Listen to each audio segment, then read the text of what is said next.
Hey guys, I'm working on the Fremantle Frock and some of you may want to make it a little bit tighter. And I'm going to show you how to do that with inserting diamond darts into the back of your dress. Now, what you need to keep in mind is this dress is actually designed with no zipper. So we actually don't want it to be that tight. But I do understand if you have a bit of a sway back or you just want it to be that little bit more contoured through your back, that putting diamond darts may help fit the shape to your body a little bit better. So ultimately, when you look at the back, from here, it should just fall completely down. And the way I designed it was so that this would be more of a throw-on shift dress, but that gave you a slight bit of a shape. So think, Japanese clothing and how it has this beautiful shape to it, but it's not really fitted. So that is what I had in mind when I designed this dress. But this is a dress that you're going to be wearing, so that's why you can alter it and make it what you want. Now, the first thing I've done is I have tied a little piece of elastic together. Also, what I would suggest is marking your waistline onto your pattern before you try it on. I've also only basted the side seams together. So this is something that as I'm making my garments, I go ahead and base things and try it on as I go. What you'll want to do is take your elastic, if I can grab it, and tie it around your waist. Easier said than done. Okay. All right, so now we know where my waist is. Make sure your side seams are sitting where they're meant to sit. And then in the back, I'm just showing you this way because it's really hard to do it on a mannequin if you don't have one that is the size of you. It's better to do it on yourself. And if you don't have somebody at home to help you, this is my kind of cheater method to see how much you need to take in. So when I do this, I like to use these little quilt binding clips, and they're really great to help you grab onto fabric. So if you have excess through here, I like to pull it all into the middle and then put a little clip.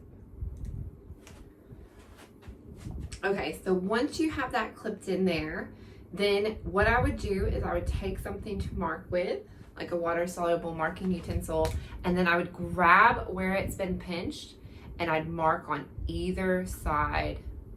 So I'm marking, mark on that side.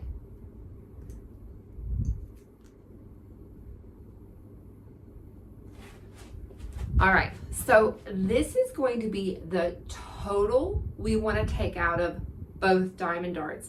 The reason I don't pinch two of them is because it will be hard to get them exactly even. So that's why I pinch out the excess in the middle, and then I'm going to divide that between the two darts that I'm going to do.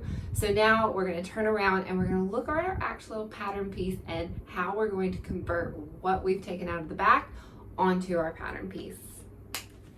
One more measurement we need to do before we move on to our pattern piece is we need to measure where the top of our bum is and where the top of our scapula is so that we can determine how long that diamond dart is going to be. So I've put on some tighter clothes and I've put my waistline back in, and now I'm going to hold that, and you could even just attach it to the waist if it's hard for you to hold on to something.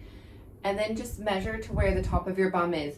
Now this is easier to do if you're looking in a mirror, so I can kind of see myself in the camera as I'm filming, so I can see where the top of that is, and I'll pinch it, and then I record that measurement.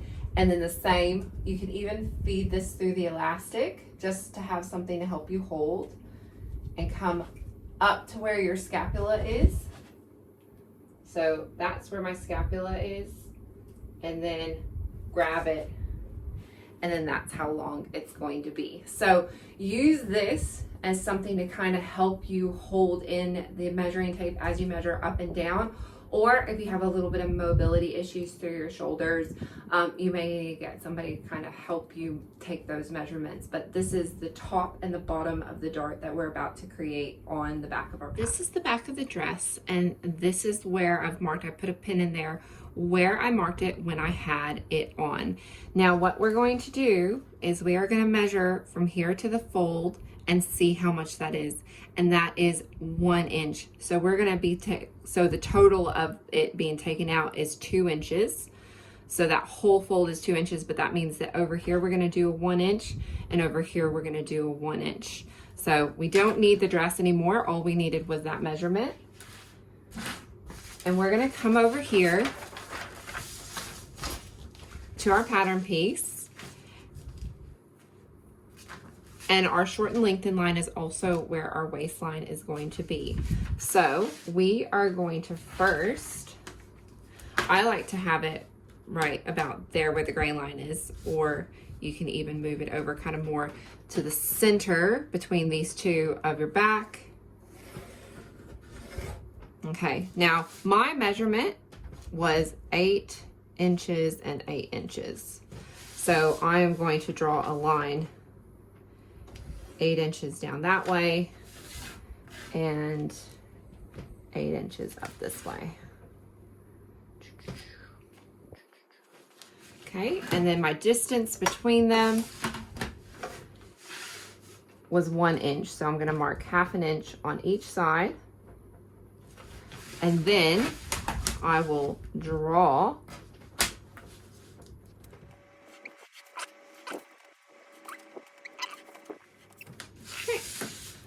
So there is my diamond dart. Basically, it's taking out the inch there, and then it's going the 8 inches up and the 8 inches down. So I just want to check myself because I had that other mark there.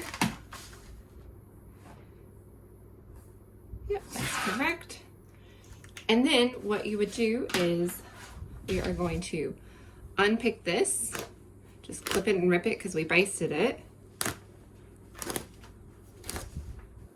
Oh, that part I backstitched. And I'm going to transfer these marks onto either side of my dress. Once you have this lined up, I actually poked holes in all of my main points. And so you're gonna just go where those holes are and see how I've lined everything up. Go in where the holes are. And mark all of your dots, and then come back in, and I like to put like an X just so I can see where they actually are. All right, and then you take your long ruler and mark the darts on the back of your dress. All right, and then you're going to repeat that for the opposite side. Once both your darts are marked, now we're going to pin them. So I like to start from the middle, and I take a pin and I put it through so that I capture the dots on both sides so that they are perfectly aligned. Then I come down here to the bottom and just pretend like this is one dart. So don't think of it as a complete diamond. Just think of it as one dart, and this is the bottom of it. So then we're going to put, I'll put the pins that way because that's the way I'm going to sew it. And just make sure that from the front and the back that your pin goes through the dart. So I can see from the front and from the back that pin goes through. And you're going to do that all the way down this way. And then you're going to do the same for this dart. And then when we go to the sewing machine, we're going to start here in the middle, and we're going to just pretend this is one dart, and we're just going to go all the way up to the end and do our double tie off. And then we're going to do the same down at this end, come down and do a double tie off. So I'm going to go sew those, and then I'll come back and show you what it looks like. And here it is all sewn. The diamond darts are sewn and also pressed to the outside. I used my little sausage roll and put that underneath there so that I could get that nice and pressed.